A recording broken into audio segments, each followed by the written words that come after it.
Hello Year 11, here's your 5-day, and here are the answers. Remember, for the linear Diophantine equation, you need to make sure you divide by the highest common factor first. Okay, so today we're going to be looking at the cosine rule. So this is another rule that we can use in non-right-angled triangles to find missing lengths and angles. So let's have a look at the proof for this one. It's very slightly more complicated than that for the sine rule, and same as with the sine rule one, you don't need to know it, but it's useful to practice working through a proof. So I've got the same kind of setup with my A's opposite my A's, and I've dropped my altitude in here and I've called it H. I've also relabeled my side B, so the distance from angle C to where the H hits side B, I've called B minus X because this distance from A to the right angle gives me X. I've just named that.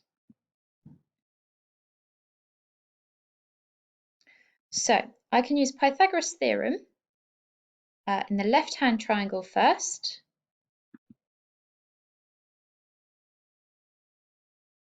You'll see I've made H squared the subject there. I can do the same thing in the right-hand triangle. I've got two things that are equal to H squared, so I can set them equal to each other. I'm going to expand the brackets, add this bracket to both sides. Conveniently, you'll notice, so the x squareds cancel each other out, but I've still got an x here. Let's have a look at this right-angled triangle again. I can say that cos of this angle is adjacent over hypotenuse. So x over c, multiplied by c, and I get that x equals c cos A. And so I can substitute that in for my x in this formula here. And this is my cosine rule. When we're using it to find a side, this form is most useful. I can rearrange it to make cos A the subject for when I'm trying to find an angle. What I actually do, rather than bothering with the rearrangement here, I just always use it in this form and then rearrange once I've substituted numbers in, but either are fine. So you'll see we need all three sides to be involved when using the cosine rule and one of the angles. Let's have a look at these two examples. So in this first one, we're finding a length, so let's use this first statement. I'm not going to do it here because I don't have much space, but you should be stating the formula that you're using before you start doing anything, always. And then we're going to substitute without doing any working out. I mean, we can't here, well, we could, but I don't know about you, I don't really want to be squaring 4.2 and 9.5. So we just write everything out with the substitution. So A is our EF. B and C, it doesn't matter which way round we do it. So 4.2 squared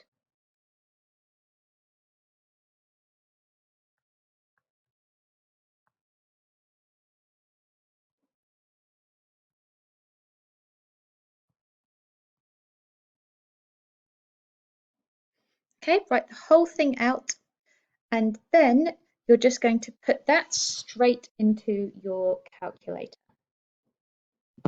Okay, so my calculator gives me 44.2, a bunch of other stuff. I think I actually rounded that.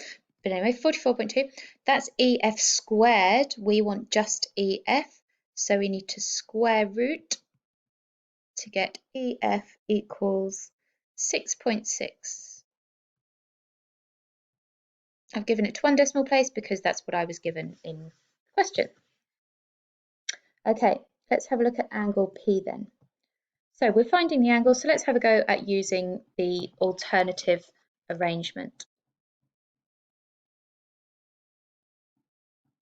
So cos P is, sorry, there's a lot of banging going on outside, I'm not sure what's happening. Cos P equals, so if this, this is what I'm going to recommend doing here. Just in case you are, you're likely to get mixed up. So this is my A here, so this is A. Then remember B and C don't matter, but let's just label them for the moment. Or they do matter, but it doesn't matter which way round they go.